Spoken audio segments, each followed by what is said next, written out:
নমস্কার সবাইকে। দেখো, আজ আমি পরমাণু চ্যাপ্টার থেকে বোর্ডের জন্য যে ইম্পর্টেন্ট নিউমেরিক্যালস গুলো আছে সেগুলো আমি করিয়ে দিচ্ছি। ঠিক আছে, এগুলো থেকেই আসবে। এই ভিডিওটা দেখলে মোটামুটি পরমাণু চ্যাপ্টার থেকে যা যা আসবে তা সব আনসার করতে পারবে। তো এখানে কিছু নিউমেরিক্যালস আছে, এগুলো আমি করাবো, আর অনেকগুলি নিউমেরিক্যালস করাবো যেগুলো বোর্ডে আসতে পারে। ঠিক আছে, কি বলছি দেখো, এখানে ফর্মুলাগুলো লেখা আছে। পরমাণুর চ্যাপ্টার থেকে বড় বড় ডিরাইভেশন বেশি একটা কিছু আসবে না, আসলে নিউমেরিক্যালসই আসবে। তো নিউমেরিক্যালস গুলো ভালো করে দেখো, এখানে সবগুলো ফর্মুলা আছে, ফর্মুলাগুলো মনে রাখলেই নিউমেরিক্যালস গুলো হয়ে যাবে একদম ইজি। এটা হচ্ছে কি কৌণিক ভরবেগের ফর্মুলা, ln = nh/2 পাই, পরমাণুর ব্যাসার্ধ rn। ঠিক আছে, এখানে এগুলো আরো বেশি ইম্পর্টেন্ট, কারণ এগুলো একদম ভ্যালু ট্যালু পুট করে বার করে দেওয়া আছে। ঠিক আছে, এগুলো এগুলো মনে রাখলে অন্তত বোর্ডের জন্য এনাফ। ঠিক আছে, কি বলছি, এন্ট্রান্সের জন্য তো ভালো করে পড়তে হবে ফুল, এগুলো দিয়ে হবে না কিছু। ঠিক আছে, আচ্ছা দেখো, 1 নাম্বার প্রশ্নের আনসার করছি।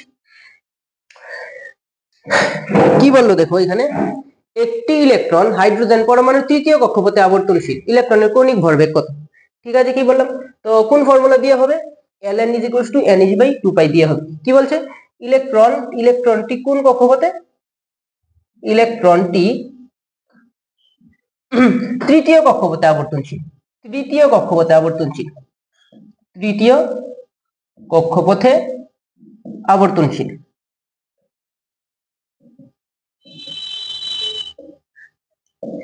তৃতীয় কক্ষপথে আবর্তনশীল। ঠিক আছে, তো তৃতীয় কক্ষপথে আবর্তনশীল মানে n এর ভ্যালু কত? 3।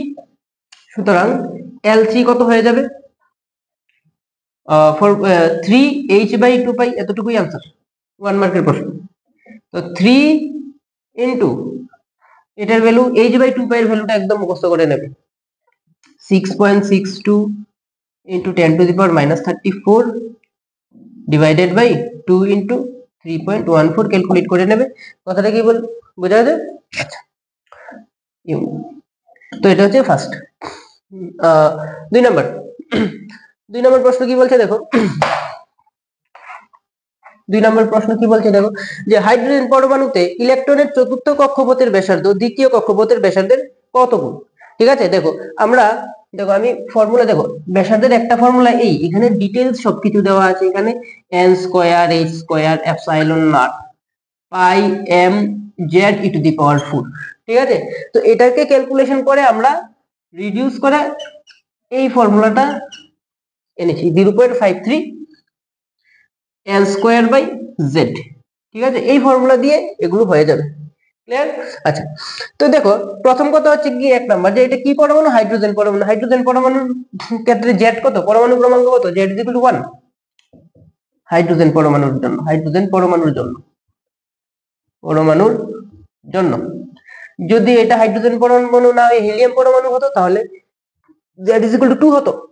ঠিক আছে, কি বলছে, হাইড্রোজেন পরমাণুতে ইলেকট্রনের চতুর্থ কক্ষপথের ব্যাসার্ধ, মানে কি বলছে, প্রথমটা বলছে চতুর্থ কক্ষপথ, তো কক্ষপথের নাম্বার বা n primary quantum number, n n কত দেওয়া আছে? চতুর্থ কক্ষপথ মিন্স চতুর্থ কক্ষপথ, চতুর্থ কক্ষপথ মানে n = কত? 4।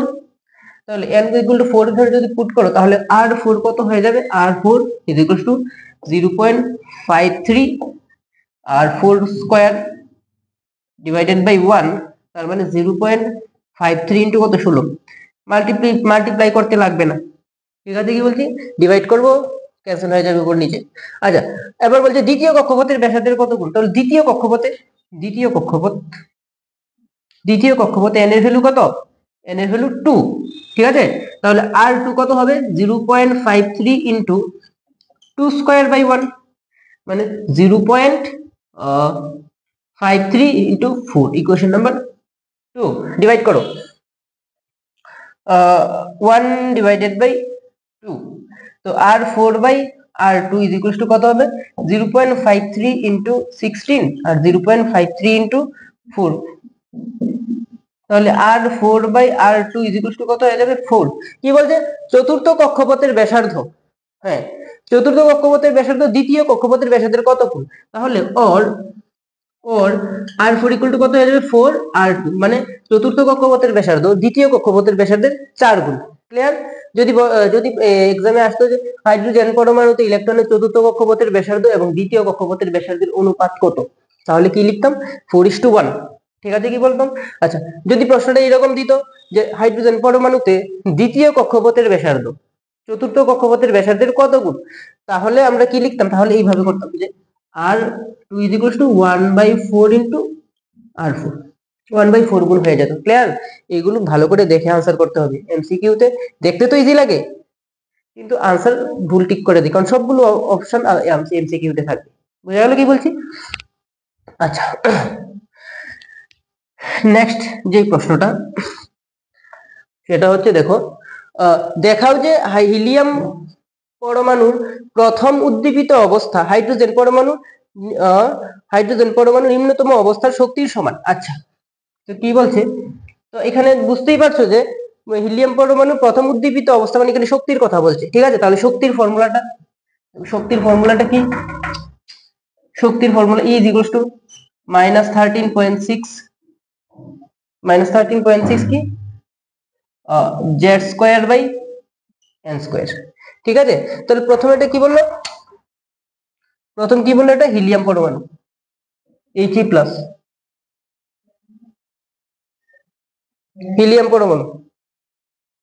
হিলিয়াম পরমাণু মানে হিলিয়াম পরমাণু পরমাণু ক্রমাঙ্ক কত? পরমাণু ক্রমাঙ্ক হিলিয়াম পরমাণু ক্রমাঙ্ক Z = কত? 2। Z = কত? 2। আচ্ছা, হিলিয়াম পরমাণুর প্রথম উদ্দীপিত অবস্থা মানে n এর ভ্যালু 2। ঠিক আছে, প্রথম উদ্দীপিত অবস্থা means first excited state. Ground স্টেটে n এর ভ্যালু কত? গ্রাউন্ড স্টেটে n এর ভ্যালু 1, আর ফার্স্ট এক্সাইটেড স্টেটে n এর ভ্যালু হচ্ছে গিয়ে 2। তো প্রথম উদ্দীপিত অবস্থা মানে প্রথম উদ্দীপিত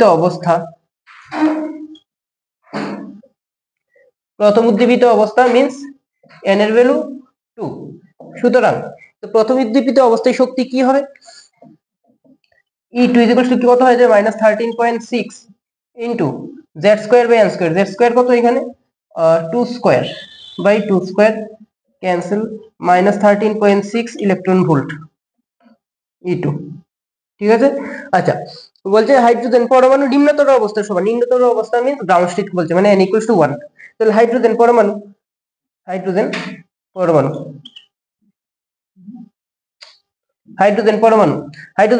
পরমাণু ক্রমাঙ্ক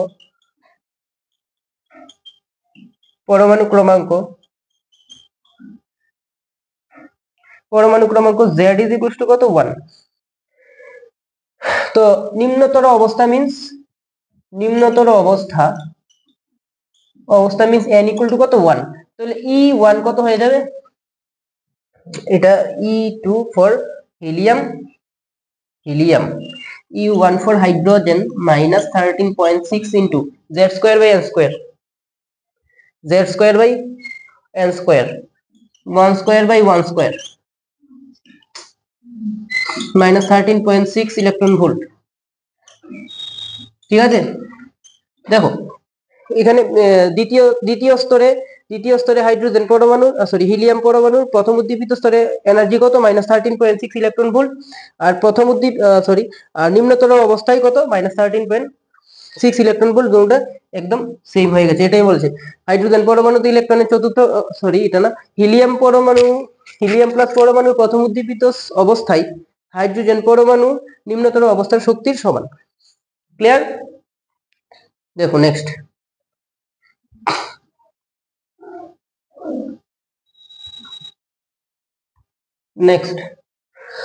কি বলছে, দেখো একটি পরমাণু ক্রমবর্ধমান শক্তির তিনটি স্তর হলো A B C। ক্রমবর্ধমান তিনটি শক্তির স্তর হলো A B C, C থেকে B তে এবং B থেকে A তে। A B C ধরি C তে এনার্জি হলো EC, B তে এনার্জি EB, আর A তে এনার্জি হলো EA। কি বললো দেখো, C থেকে B তে এবং B থেকে A তে সংক্রমণের জন্য নিশ্চিত তরঙ্গ দৈর্ঘ্য যথাক্রমে λ1 λ2। C থেকে যখন B তে আসবে তখন যে তরঙ্গ দৈর্ঘ্য নিশ্চিত তড়িৎচুম্বকীয় তরঙ্গের সেটা হচ্ছে কি λ1। আর বি থেকে এতে আসতে যেই তরঙ্গ দৈর্ঘ্য সেটা বলতে λ2। ঠিক আছে, তার মানে আমরা কিভাবে লিখতে পারি দেখো, আমরা জানি delta E is equals to h new. ঠিক আছে, আর নিউকে আমরা কি লিখতে পারি এইচ সি বাই ল্যামডা। তাহলে সি থেকে যখন বিতে আসছে তখন এনার্জি চেঞ্জ ডেল্টা ই কি হয়ে যাবে এইচ নিউ और EC minus EB is equals to H C by λ1, কারণ এখান থেকে এখানে আসতে কতটুকু তরঙ্গ দৈর্ঘ্য λ1। Equation number 1। এবার এবার কোথায় থেকে কোথায় আসছে, বি থেকে এতে delta E is equals to h nu, এটাকে আমরা কি লিখতে পারি EB minus EA is equal to H C by λ2। এটা ইকুয়েশন নাম্বার 2। কি বললো দেখো, সি থেকে এতে সংক্রমণের দরুন বিকিরিত তরঙ্গের তরঙ্গ দৈর্ঘ্য। আচ্ছা, যদি এইখান থেকে এইখানে ইলেকট্রনটা জাম্প করতো তাহলে তার তরঙ্গ দৈর্ঘ্য কত হতো, ধরি সি থেকে এতে জাম্প করার জন্য তার তরঙ্গ দৈর্ঘ্য হলো ল্যামডা। তাহলে আমরা এটাকে এখান থেকে কি লিখতে পারি দেখো, এটা কি for C to B transition for B to A transition। अच्छा, for C to A transition ঠিক আছে, তাহলে কি লিখবো delta E is equals to H C by কি ধরলাম ল্যামডা। তাহলে কি হবে ইসি কি লিখতে ধরলাম ইসি মাইনাস ইএ হবে, এটা EC minus EA is equals to H C by lambda. ঠিক আছে কিনা? আচ্ছা, এখন দেখো এটা কি আমরা এইভাবে লিখতে পারি, ইসি মাইনাস ইএ কে যদি আমি কম্বাইন করে লিখি, EC minus EB plus EB minus EA is equals to H C by lambda. EB EB cancel, আগেরটাই রয়েছে। তাহলে ইসি মাইনাস ইবির জায়গায় আমরা কি বসাতে পারি h C by λ1 plus EB minus E এর জায়গায় কি বসাতে পারি দেখো h C by λ2 is equal to H C by lambda. আচ্ছা, এটা যদি এখন আমি করি উপরে এই জায়গায় যদি আমি করি তাহলে এইচ সি ক্যান্সেল, তাহলে 1 by λ1 plus 1 by λ2 is equal to কি চলে আসলো 1 বাই ল্যামডা। और λ1 λ2 is 1 λ1 plus λ2 is equal to lambda, और लैम्डा इज इक्वल टू কি হয়ে যাবে λ1 λ2 ডিভাইডেড বাই λ1 প্লাস λ2। ঠিক আছে, তো দেখো তো এই হচ্ছে কি आंसर, সি থেকে এ তে ট্রানজিশনের জন্য যে ল্যামডা, এটা হচ্ছে λ1 λ2 ডিভাইডেড বাই λ1 প্লাস λ2।